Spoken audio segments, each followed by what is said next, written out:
मैं एक आम से इलाके में रहती थी, जहाँ पर ज्यादातर लोग गरीब थे। हमारे मोहल्ले में बिजली और पानी का हमेशा मसला रहता था। यहाँ के लोग पढ़े लिखे भी नहीं थे। मोहल्ले की सभी औरतें अपने घर में अपना काम करती और उसके बाद एक दूसरे के घरों में ताका झाकी करती। यहाँ की औरतें अपने पड़ोस की सारी खबर रखती थी, जिसके घर में क्या चल रहा है। हम लोग भी बहुत गरीब थे। हम चार बहनें थे। हमारा कोई भाई नहीं था। पिताजी भी छोटी मोटी नौकरी करते थे। मैंने 8वीं क्लास तक पढ़ रखा था। इसके बाद पैसों की वजह से मैं आगे नहीं पढ़ पाई थी। मैं तीसरे नंबर की थी। मुझसे बड़ी दो बहनें थी। मेरी उम्र 21 साल थी। मुझसे बड़ी बहन 24 साल की थी और उससे बड़ी 26 साल की। इसी तरह मुझसे छोटी बहन की उम्र में भी ज्यादा फर्क नहीं था। मेरा सारा दिन घर के कामकाज में ही निकल जाता था। मेरी दो बहनें जो मुझसे बड़ी थी, उन्होंने ग्रेजुएशन कर रखा था। वह हमारे ही मोहल्ले में एक स्कूल में पढ़ाती थी। इस वजह से वह शाम को ही घर वापस आती थी। घर की सारी जिम्मेदारियां मुझ पर ही थी। पिताजी भी सारा दिन अपने काम पर रहते थे और मेरी माँ बीमार रहती थी। छोटी बहन की जिम्मेदारी भी मुझ पर ही थी। हम गरीबों के लिए हमारी इज्जत ही सब कुछ होती है। इसीलिए हम इस मामले में बहुत डरते थे। मेरी बड़ी बहनें भी इस बात का बहुत ख्याल रखती थी। भले ही वह घर से बाहर पढ़ाने जाती थी, लेकिन कभी भी किसी गैर मर्द से बात नहीं करती थी। और हम सब बहनों को अपनी इज्जत का बहुत ख्याल था। यही वजह थी मोहल्ले की औरतें भी हमारी बहुत इज्जत करती थी। एक दिन हमारे घर पर मेहमान आए। पिताजी उस दिन घर पर ही थे। मैं उन लोगों को नहीं जानती थी। मैंने उन्हें पहली बार देखा था। हमारा घर बहुत छोटा था, लेकिन मैं बहुत साफ सुथरा रखती थी। मेरी दोनों बहनें रोज की तरह अपने स्कूल गई हुई थी। जब तक वह वापस आई, मेहमान जा चुके थे। हमारे घर जो मेहमान आए थे, उसमें एक मर्द और एक औरत थी। उनके जाने के बाद किसी ने कोई बात नहीं की। माँ पिताजी भी कुछ दिनों खामोशी रहे। कुछ दिनों बाद जब मैं अपना काम कर रही थी, तो माँ ने मुझे अपने पास बुलाया, प्यार से मेरे ऊपर हाथ फेरा और मुझसे कहने लगी कि तुम कब इतनी बड़ी हो गई, हमें पता ही नहीं चला। मैं अपनी माँ की बात समझ नहीं पाई थी। मुझे उनकी बात तब समझ में आई, जब उन्होंने मुझसे कहा, उस दिन जो मेहमान आए थे, उनके साथ जो लड़का आया था, वह तुझे कैसा लगा? वह तुम्हारा रिश्ता मांगने आए थे। वैसे तो वह हमारे घर की किसी भी लड़की से अपने लड़के की शादी कर लेते, लेकिन उस समय तुम्हारे दोनों बड़ी बहनें घर पर नहीं थी, तो वह तुम्हें ही पसंद करके चले गए। अब वह हमसे जवाब मांग रहे हैं। पिताजी ने लड़के की छानबीन करवाई है। लड़का अच्छे घर का है, अच्छी जगह नौकरी करता है, खूबसूरत है, जवान है और हमें भी वह लड़का बहुत पसंद आया है। अगर तुम कहो तो तुम्हारा रिश्ता वही तय कर दे। शादी हर लड़की का सपना होता है। मेरा भी सपना था, लेकिन मेरा सपना इतनी जल्दी पूरा होगा, मुझे इस बात का यकीन नहीं आ रहा था। इतना अच्छा लड़का मेरे लिए रिश्ता लेकर आया था। मुझे तो अपनी किस्मत पर शक हो रहा था, लेकिन मुझे अपनी दोनों बड़ी बहनों की फिक्र हो रही थी। अगर मैंने शादी के लिए हाँ कर दी, तो उन दोनों के दिल पर क्या गुजरेगी और लोग क्या कहेंगे? बड़ी बहनों के होते हुए छोटी की शादी कर रहे हैं। और यह बात मैंने माँ से कही। माँ ने मुझसे कहा कि तुम उन दोनों की फिक्र मत करो, उनके लिए भी तुम्हारे पिताजी ने रिश्ते देख रखे हैं। तीनों बहनों की शादी एक साथ ही कर देंगे। माँ की बात सुनकर मुझे खुशी हुई। मैंने भगवान का शुक्रिया अदा किया। भगवान ने हम तीनों बहनों के रिश्ते अच्छी जगह पर कर दिए थे। पिताजी को भी ज्यादा परेशानियों का सामना नहीं करना पड़ा था। अब आगे किस्मत में क्या लिखा था, यह तो मुझे नहीं पता था। मैं बहुत खुश थी। हम तीनों बहनें ही अपने घर की होने वाली थी। अपने मायके से रुखसत होकर ससुराल आ गई। मेरे पति बहुत अच्छे और समझदार थे और जब मैं अपने ससुराल आई थी, मैं बहुत डर रही थी कि पता नहीं मेरे पति और मेरी ससुराल वाले कैसे होंगे। लेकिन यहाँ आकर मेरे सारे शक दूर हो गए। मेरे पति ने मुझे भरोसा दिलाया कि वह हर कदम पर मेरे साथ रहेंगे। मेरी सास भी बहुत अच्छी औरत थी। मेरा बहुत ख्याल रखती थी। मुझसे खाने-पीने को पूछती रहती। मुझे कुछ चाहिए तो नहीं? मैं भी उनसे कह देती, मुझे कुछ नहीं चाहिए। मुझे नहीं पता था कि मेरे ससुर भी जिंदा हैं। शादी के किसी फंक्शन में वह शामिल नहीं थे। शादी के 8 दिन बाद जब मैं किसी काम से निकलकर बाहर की तरफ जा रही थी, मेरी उनसे टक्कर हो गई। मैं जोर से चीखी। मेरी चीख सुनकर मेरे पति और सास अपने कमरे से बाहर आए और मुझे परेशान देखकर सब समझ गए। उन्हें मेरा यूं उनके पिताजी को देखकर चीखना बहुत बुरा लगा और वह गुस्से में मुझसे कहने लगे, तुम पागल हो गई हो जो चीख रही हो? ये मेरे पिताजी हैं। अपने पति की बात सुनकर मैं तो हैरान रह गई, क्योंकि मुझे मेरे ससुर जी नॉर्मल लग रहे थे। मेरे पति उनका हाथ पकड़कर उन्हें सास के कमरे में ले गए। मुझे समझ नहीं आ रहा था कि ये सब क्या हो रहा है। मैंने सोचा कि चलो अपनी सास से बाद में पूछ लूंगी। मैं अपने कमरे में आ गई। कमरे में आई तो मैंने देखा कि मेरे पति बहुत गुस्से में बैठे हैं। मैंने सोचा कि शायद मेरे चीखने की वजह से वो मुझसे नाराज है। मुझे इनसे माफी मांग लेनी चाहिए, क्योंकि मेरी गलती है। मुझे वहां ऐसे चीखना नहीं चाहिए था। मैं आगे बढ़कर उनके पास बैठी। मैंने उनसे कहा कि मुझसे गलती हो गई, मुझे माफ कर दीजिए। मुझे नहीं पता था कि आपके पिताजी जिंदा हैं, क्योंकि मैंने अभी तक उन्हें देखा ही नहीं था और ना ही उनके बारे में किसी से सुना था। आप मुझे माफ कर दीजिए, मैं पिताजी से भी माफी मांग लूंगी। मेरे इतना कहते ही वह और भी ज्यादा गुस्सा हो गए और मेरा बाजू जोर से पकड़कर मुझसे कहने लगे, तुम मेरे पिताजी के मजाक बना रही हो। उन्हें इतना गुस्से में देखकर मैं बहुत ज्यादा रोने लगी। मैं तो पूरी तरह कांप गई थी, क्योंकि शादी के एक हफ्ते बाद ही मैं अपने पति का ऐसा रूप देख रही थी।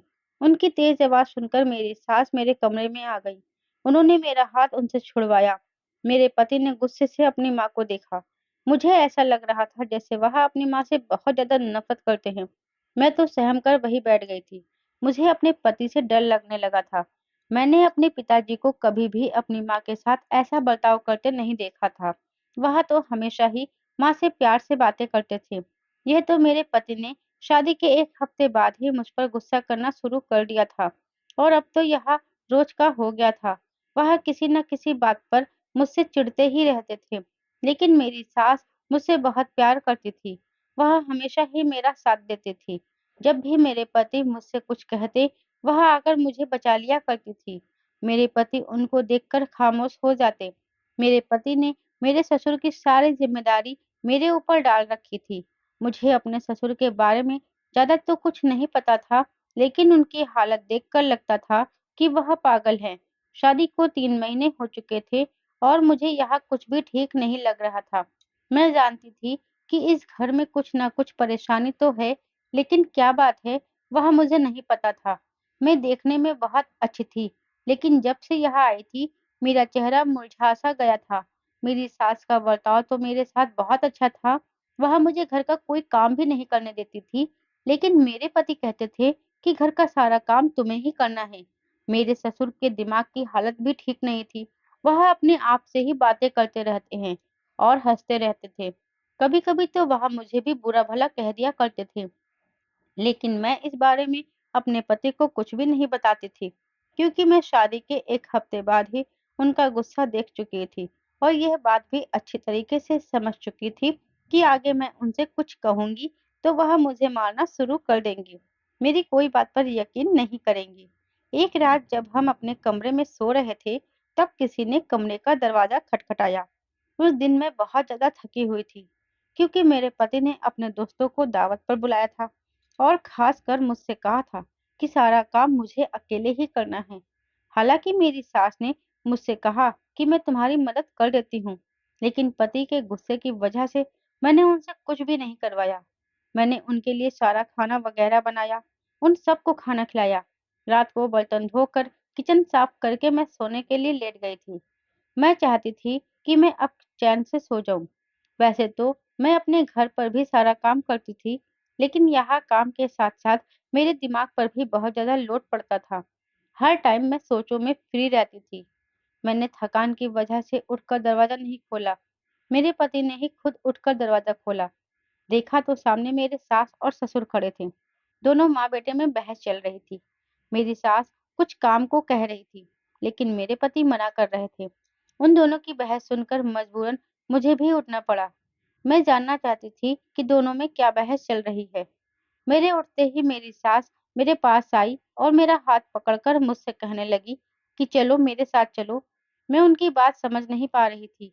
वह मुझे जबरदस्ती मेरे कमरे से उठाकर अपने साथ बाहर ले गई। जाते-जाते उन्होंने मेरे पति से कहा कि ये तुम्हारा बाप है, तुम्हारी जिम्मेदारी है। तो अब तुम ही इसे संभालो। मैं अपने पति के चेहरे को देख रही थी और सोच रही थी कि हो सकता है कि वह मुझे रोक ले, लेकिन उन्होंने कुछ भी नहीं कहा। वह तो खामोश खड़े सब कुछ देख रहे थे। मुझे कुछ समझ नहीं आ रहा था। मेरी जिंदगी में ये सब कुछ क्या हो रहा है? मैं अपनी सास के साथ उनके कमरे में नहीं जाना चाहती थी, लेकिन मजबूरन मुझे जाना पड़ा, क्योंकि मैं उन्हें मना नहीं कर सकती थी। वह मुझे अपने कमरे में ले आई और मुझसे कहने लगी कि तुम बहुत ज़्यादा थक गई होगी, यहाँ पर लेट कर सो जाओ। उन्होंने मुझसे कहा कि मैं तुम्हारे लिए चाय बनाकर लाती हूँ। मैंने उनसे मना किया, लेकिन वह ज़बरदस्ती मेरे लिए चाय बनाकर आ गई। मैं ज़्यादा थकी हुई थी, इसलिए मैंने वह चाय पी और मैं एकदम से सो गई। दूसरे दिन जब मेरी आँख खुली और मैंने घड़ी में टाइम देखा, तो दोपहर के 12 बज रहे थे। मैं घबरा गई कि मैं आज इतनी देर तक कैसे सोती रह गई। मैंने अपने ज़हन पर थोड़ा ज़ोर डाला, तो मुझे रात का सारा किस्सा याद आ गया। मैं जल्दी से उठकर बाहर आई। देखा तो घर की साफ-सफाई हो चुकी थी। ससुर जी भी मेरे ही कमरे में थे। मेरी सास भी बाहर बैठी हुई थी। मुझे देखकर कहने लगी, "उठ गई तुम? तुम्हारी तबीयत कैसी है? अब रात को तुम्हें मेरे कमरे में ठीक से तो नींद आई थी?" मैंने उनसे अपने पति के बारे में पूछा कि वह ऑफिस चले गए, उन्होंने नाश्ता किया या नहीं? कहने लगी, मैं तुमसे तुम्हारे बारे में पूछ रही हूँ, लेकिन तुम्हें तो बस उसकी ही फिक्र रहती है। वह ऑफिस चला गया और नाश्ता करके नहीं गया है। अगर उसे भूख लगेगी, तो वह खुद कुछ न कुछ खा लेगा। उनकी बात सुनकर तो मुझे बहुत ज़्यादा हैरत हुई। मुझे अब उन पर शक होने लगा था।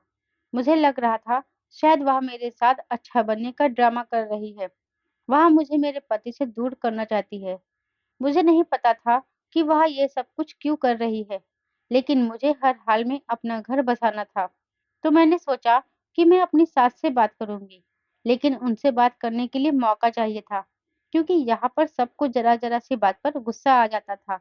अगर मैं बिना अपनी सास का मूड देखे उनसे बात करती, तो हो सकता है वह गुस्से में आकर मेरे साथ कुछ गलत कर बैठती। मैं नाश्ता बनाने के लिए किचन की तरफ जाने लगी, तो मेरी सास ने मुझसे कहा कि मैंने तुम्हारा नाश्ता बना दिया है, टेबल पर रखा है, तुम कर लो और दोपहर का खाना भी मैं बना चुकी हूँ। आज तुम आराम करो, कल तुमने बहुत ज़्यादा काम किया था, तुम थक गई होगी। मैंने उनकी बात का जवाब नहीं दिया और मैं नाश्ता करने लगी। नाश्ता करके मैं कमरे में चली गई। मैंने सोचा कि आज से मैं अपने ससुर के साथ बहुत अच्छे से रहूँगी, उनकी बहुत ज़्यादा देखभाल करूँगी। हो सकता है इससे मेरे पति खुश हो जाएँ और पहले की तरह रहने लगें। लेकिन मुझे समझ नहीं आ रहा था कि एक पागल आदमी को कैसे ट्रीट करते हैं। मैंने सोचा कि मैं अपनी बहन को फ़ोन करके उससे मालूम करती हूँ। मैंने अपनी बहन को कॉल लगाई और बातों-बातों में उससे पूछ लिया, क्योंकि वह पढ़ी-लिखी थी और मुझसे ज़्यादा समझदार थी। उसने काफ़ी टाइम स्कूल में पढ़ाया था, इसलिए वह जानती थी कि किससे किस तरीके से बात करनी चाहिए। उन्होंने इन सब बातों की वजह तो मुझसे नहीं पूछी, लेकिन मुझे लगता था कि वह समझ गई हैं कि मुझे कुछ परेशानी है। मेरी बहन ने मुझे बताया, पहले तुम अपने घर की शांति के लिए हवन करवा लो। उसके बाद उसने मुझे और बहुत सी बातें समझाई। मुझे अपनी बहन से बात करके बहुत सुकून मिला था। मेरा दिल हल्का हो गया था। मैंने रात का खाना बनाया और अपने पति का इंतजार करने लगी।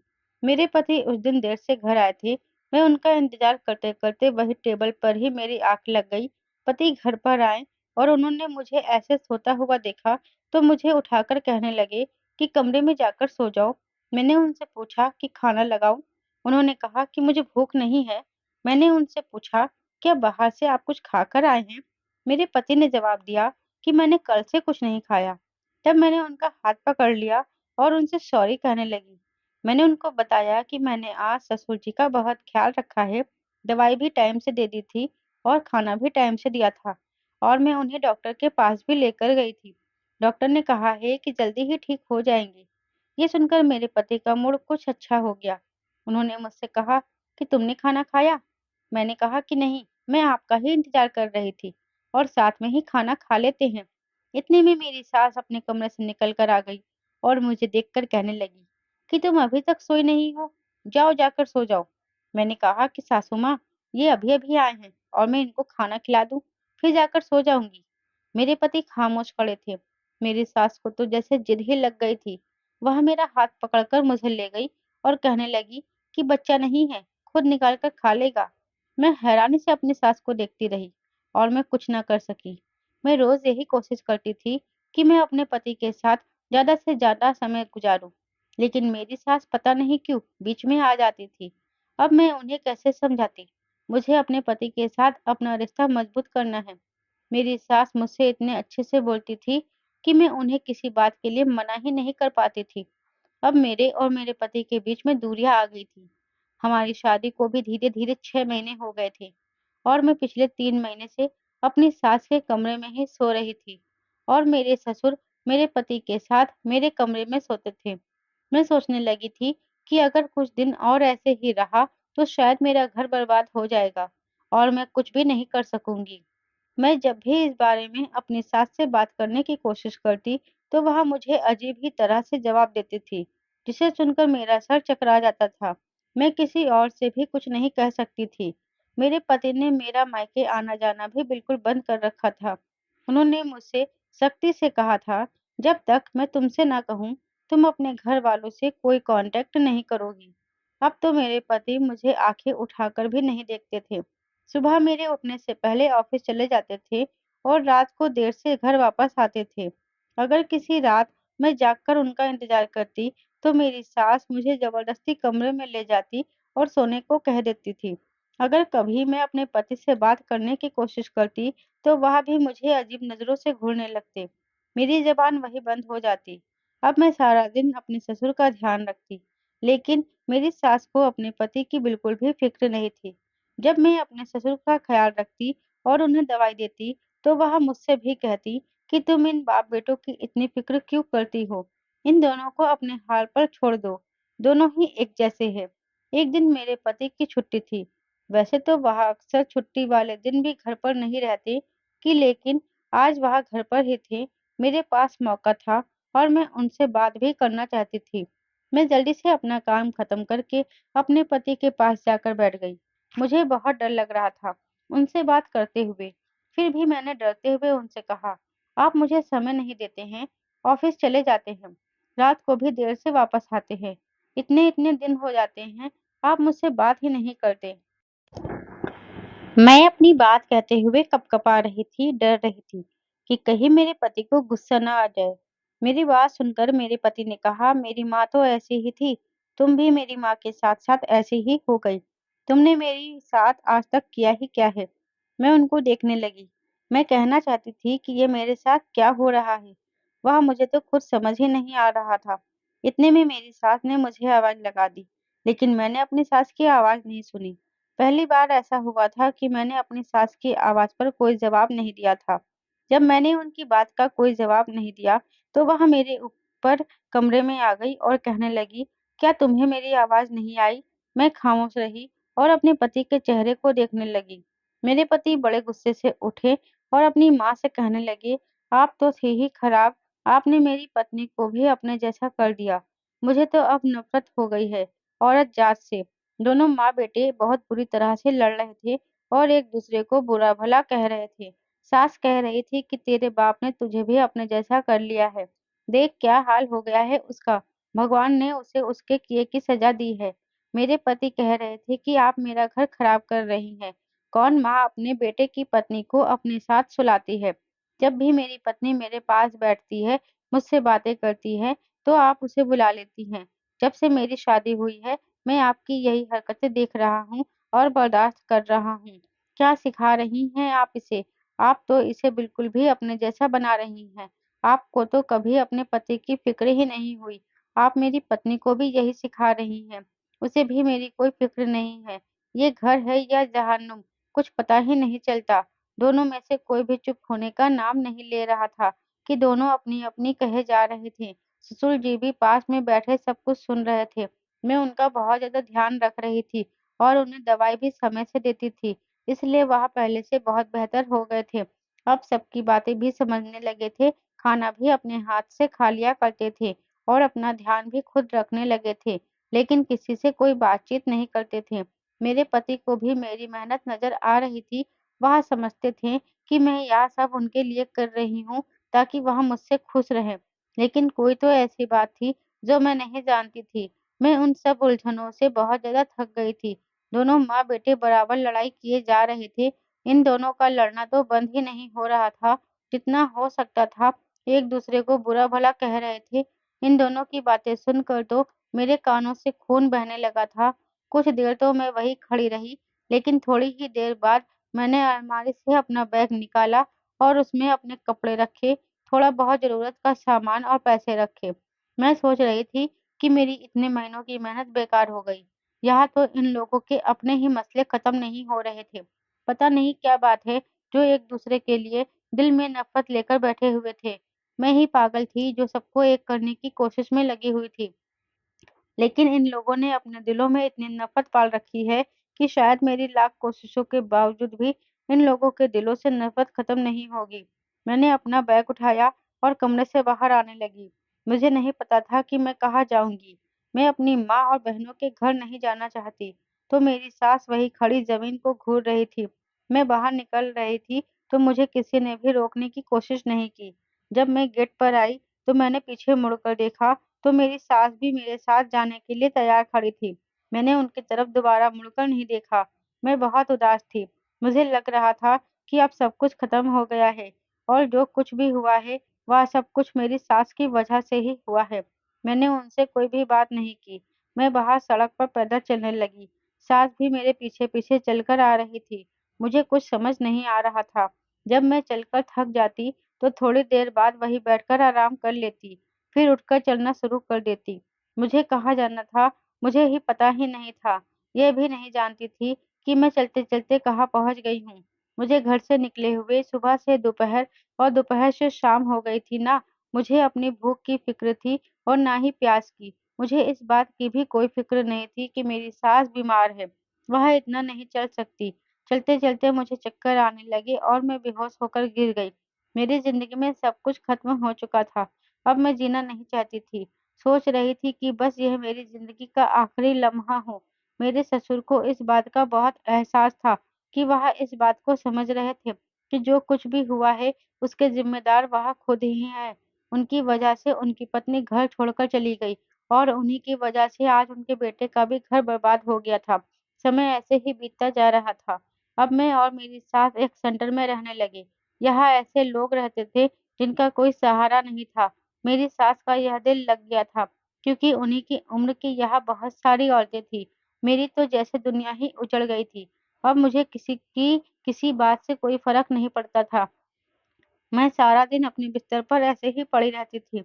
मेरी सास मुझे खाना दे देती थी, यहाँ मैं खा लिया करती थी, वरना मुझे अपने खाने-पीने का कोई होश नहीं था।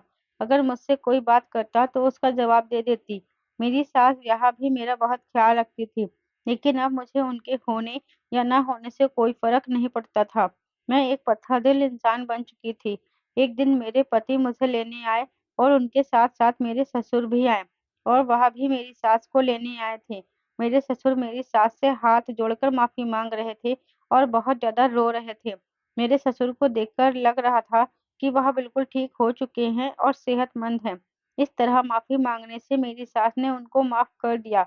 मेरे पति मेरे पास आकर बैठे और मुझसे कहने लगे कि घर वापस चलो। मैंने भी खामोशी से अपना सामान उठाया और उनके साथ आ गई। मेरे सास-ससुर और मेरे पति बहुत खुश थे। लेकिन मेरे अंदर अभी कोई खुशी बाकी नहीं रही थी। मैं खुद को हालात के हवाले कर चुकी थी। जब हम लोग घर वापस आए, तो घर में बहुत सारा सामान फैला हुआ था। मेरी सास और ससुर तो अपने कमरे में चले गए, लेकिन मैंने घर की साफ-सफाई करनी शुरू कर दी। हैरत की बात तो यह थी कि सारे कामों में मेरे पति ने मेरा हाथ बटाया। मैंने पूरे घर की साफ-सफाई की, उसके बाद रात का खाना बनाया। फिर मैंने अपनी सास और ससुर को खाने के लिए बुलाया। सब लोग खाने के टेबल पर बैठकर खुशी से खाना खा रहे थे। मैं भी वहाँ चुप बैठी थी। मेरी सास और ससुर खाना खाने के लिए बाहर आए। वह दोनों मुस्कुरा रहे थे और साथ में बहुत अच्छे लग रहे थे। सबने बैठकर खाना खाया, लेकिन मेरे हलक से तो खाना उतर ही नहीं रहा था।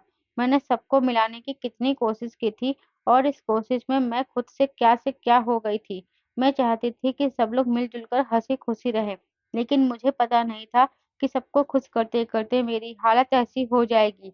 खाना खाने के बाद मेरे पति मेरे पास आकर बैठ गए और उन्होंने मेरे हाथ को अपने हाथ में पकड़ लिया। और वह प्यार से मेरे चेहरे को देखने लगे। मेरा चेहरा जो पहले बहुत खिला-खिला रहता था, अब मुरझा गया था। आँखों के नीचे काले धब्बे पड़ गए थे। मेरा शरीर भी बहुत कमज़ोर हो गया था। मेरी तबीयत भी कुछ ठीक नहीं रहती थी। अब मेरा सजने-संवरने का कोई दिल नहीं करता था। मेरे पति की आँखों में मेरे लिए मोहब्बत दिख रही थी। वह मुझसे कहने लगे कि मैं रात को तुम्हें कहानी सुनाऊँगा। क्या तुम सुनोगी? मैंने हाँ में सर हिला दिया। मेरी सास मुझसे बात करना चाहती थी, लेकिन मैंने उनकी कोई बात नहीं सुनी। मेरा किसी से भी कोई बात करने का दिल नहीं कर रहा था। मेरा दिल कर रहा था कि मैं इस घर से कहीं दूर चली जाऊँ। मैं अपने कमरे से बाहर जा रही थी कि मेरे पति ने मेरा हाथ पकड़ लिया।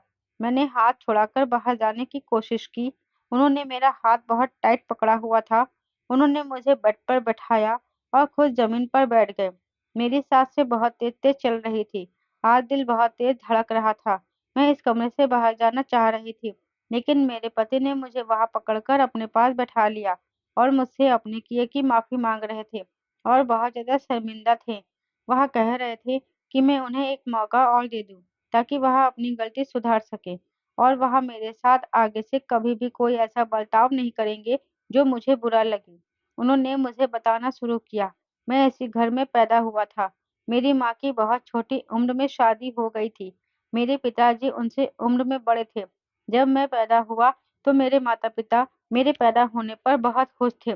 दोनों मुझे बहुत प्यार करते थे, लेकिन पिताजी को पता नहीं क्या हो गया था। उन्होंने गली के आवारा लड़कों के साथ बैठना शुरू कर दिया था। रफ्ता-रफ्ता उन्होंने जुआ खेलना शुरू कर दिया और शराब पीने भी शुरू कर दिया। उन्होंने अपनी नौकरी भी छोड़ दी थी। उस समय मैं बहुत छोटा था और यह सब कुछ नहीं जानता था, लेकिन मेरी माँ ने मुझे कभी भी पिताजी के बारे में ऐसा कुछ नहीं बताया था। वह हमेशा मेरे सामने पिताजी की तारीफ करती थी। मैं भी अपने बाप को एक हीरो समझता था। वह रोज रात को मेरी माँ को बहुत मारते थे, लेकिन मेरी माँ ने यह सब बातें मुझसे छुपा कर रखी। मैं समझता था कि उनकी तबीयत ठीक नहीं है, वह बीमार रहती हैं, लेकिन उनकी इस हालत के जिम्मेदार तो पिताजी थे, जो नशे की हालत में उन्हें रोज़ मारते थे। मेरी माँ घर का सारा काम करती और उनके साथ पड़ोस के घरों में जाकर भी काम करती, ताकि हमारा गुज़ारा हो सके। मेरी नज़र में तो मेरे पिताजी हीरो थे। मेरी माँ ने हमेशा उनकी तारीफ़ की, ताकि मेरे ऊपर कोई गलत असर न पड़े। लेकिन मेरे पिताजी हमेशा मुझसे माँ की बुराई करते रहते थे।